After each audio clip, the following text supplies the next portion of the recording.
Hello everyone, welcome back to the channel ignited study minds. आज हम इस video में बिहार पुलिस कांस्टेबल की तैयारी रिटेन की कैसे करें जिससे कि बहुत ही सटीकता से हमें तैयारी करने का मौका मिले और बहुत ज़्यादा बुक्स और बहुत ज़्यादा रिसोर्सेज की इसमें ज़रूरत नहीं है।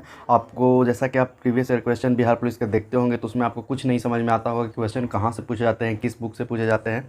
और इसमें एक बड़ा चेंजेस करने वाला है बिहार पुलिस इसमें, कि जैसे कि आप देख सकते हैं कि बिहार पुलिस का जो 2021 में एग्ज़ाम हुआ था उसमें बहुत से ऐसे क्वेश्चन पूछे गए थे जो कि अगर साइंस के क्वेश्चंस को देखें तो वो बहुत सारे ऐसे हार्ड इक्वेशंस साइंस के, फिजिक्स के और केमिस्ट्री के पूछे गए थे जो कि सिर्फ 11th एंड 12th का जो साइंस स्ट्रीम का बच्चा है वही कर सकता है। तो इस पर बिहार पुलिस के क्वेश्चन को लेकर के काफ़ी कंप्लेंट्स हुई।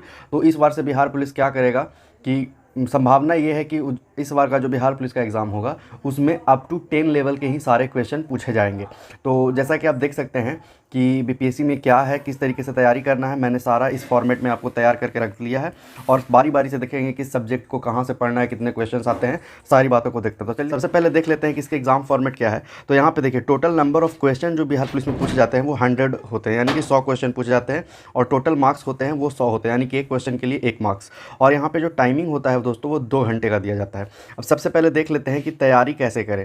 तैयारी करने का यहाँ पे बहुत से लोग आपको कई सारे तरीके बता देंगे, बहुत सारे बुक्स बता देंगे, लेकिन उन सभी से हट के ये जो मेरी स्ट्रैटेजी है आप इसको फॉलो कीजिए और आप डेफिनेटली अच्छे मार्क्स अचीव करेंगे और आपका रिजल्ट भी होगा। तो सबसे पहले हम लोग देख लेते हैं कि किस सब्जेक्ट से कितने क्वेश्चन पूछे जाते हैं। तो number of questions from each subject, पहले देख लेते हैं किस किस सब्जेक्ट से क्वेश्चन पूछे जाते हैं। तो जनरली इसमें सबसे पहले देखते हैं कि हिंदी से कुल 10 क्वेश्चन होते हैं, इंग्लिश से भी कुल 10 क्वेश्चन होते हैं और मैथ से भी कुल 10 क्वेश्चन होते हैं। यानी कि फर्स्ट की ये जो 3 सब्जेक्ट्स हैं इसमें से 10-10 क्वेश्चन पूछे जाते हैं और इनका कोई भी डिफाइंड सिलेबस नहीं है। इसको किस तरीके से प्रिपेयर करना है हम आगे देखते हैं। फिर उसके बाद जो है अगला सब्जेक्ट वो है जीके, और जीके में यानी कि जनरल नॉलेज जो सोशल साइंस की सब्जेक्ट होते हैं जिसे कि कुल 35 नंबर के क्वेश्चन पूछे जाते हैं। और इसमें कुल 4 सब्जेक्ट्स होते हैं जैसे कि हिस्ट्री, ज्योग्राफी, इकोनॉमिक्स, पॉलिटी।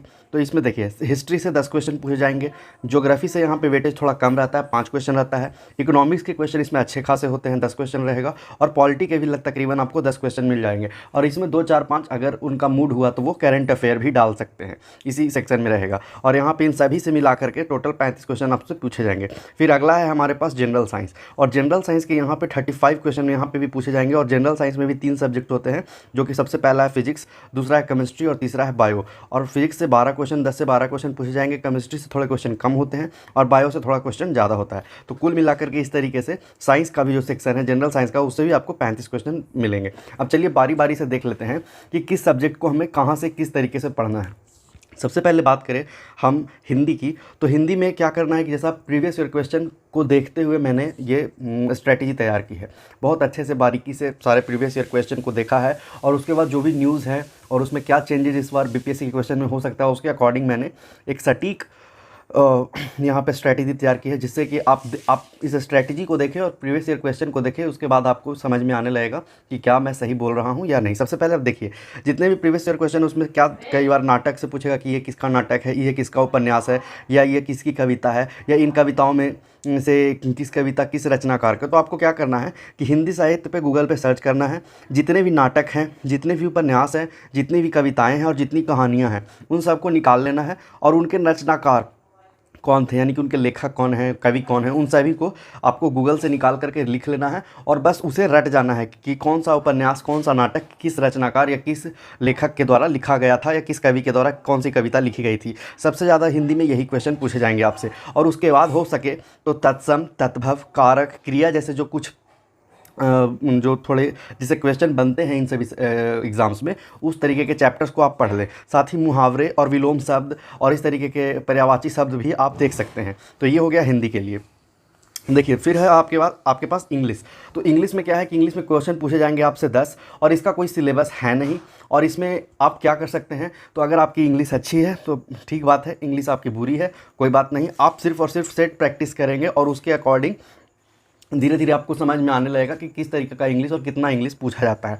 और उसके बाद अगर आप क्या कर सकते हैं कि मेरा वीडियोस एग्जाम से कुछ समय पहले इंग्लिश का क्रैश कोर्स आएगा जिसको आप देख सकते हैं, जिसमें कि बहुत ही कम समय में इंग्लिश को किस तरीके से क्वेश्चन को अप्रोच किया जाता है और इंग्लिश में कुछ जो ऐसे क्वेश्चन जो हर बार पूछे जाते हैं उसका मैं आपको मेरे अपने चैनल पे करवा दूंगा। फिर उसके बाद अगर बात करें तो अगला सब्जेक्ट जो है हमारे पास वो है जनरल नॉलेज, यानी कि जिसमें कि हिस्ट्री, ज्योग्राफी, पॉलिटी और इकोनॉमिक्स का है। जैसे कि अगर आप हिंदी में समझना चाहें तो इतिहास, भूगोल, राज्य व्यवस्था और अर्थशास्त्र, इन सभी से क्वेश्चन पूछे जाते हैं।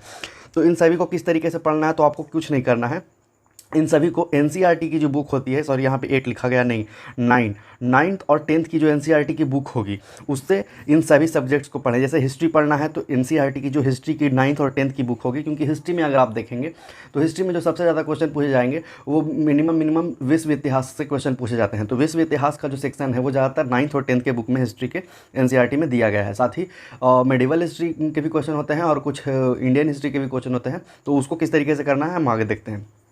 फिर उसके बाद ज्योग्राफी है, तो ज्योग्राफी के लिए आपको कुछ नहीं करना है, ज्योग्राफी को के लिए आपको लूसेंट से पढ़ना है।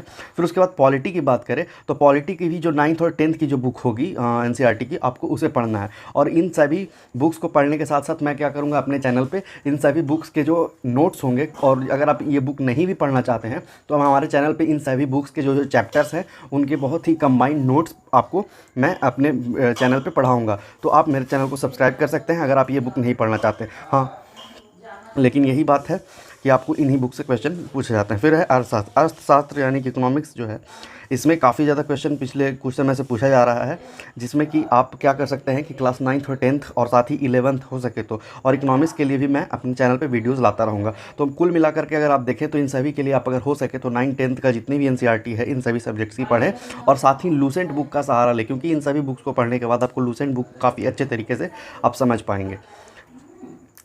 चलिए, उसके बाद अगर हम देखें जनरल साइंस के क्वेश्चन, तो जनरल साइंस में हमारे पास 3 सब्जेक्ट है, फिजिक्स यानी कि भौतिकी, केमिस्ट्री यानी कि रसायन शास्त्र और बायोलॉजी जीव विज्ञान। और इन सभी को करने के लिए क्या करना है आपको, इन सभी को क्लास 9th और 10th के एनसीईआरटी बुक से आपको पढ़ना है और साथ ही लूसेंट का भी सहारा लेना है।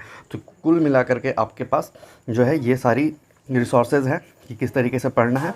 और एक जो सबसे इम्पॉर्टेंट बात है वो ये है कि इन सभी को करने के बाद कम से कम आपको 50 सेट बिहार पुलिस के जो भी सेट प्रैक्टिस होंगे उसको करने हैं, और उसके अच्छे तरीके से उसका विश्लेषण करना है कि आप कौन से सब्जेक्ट्स में क्वेश्चन गलत कर रहे हैं, किस सब्जेक्ट में आपका स्कोर ज़्यादा है, कहाँ पे मेहनत करनी है, किस तरीके से पढ़ना है, वो सारा एनालाइज़ करिए, नहीं कि सिर्फ सेट मार लिए। और उसके बाद अगर देखिए इस बार का जो कट ऑफ है वो 80+ रहने वाला है।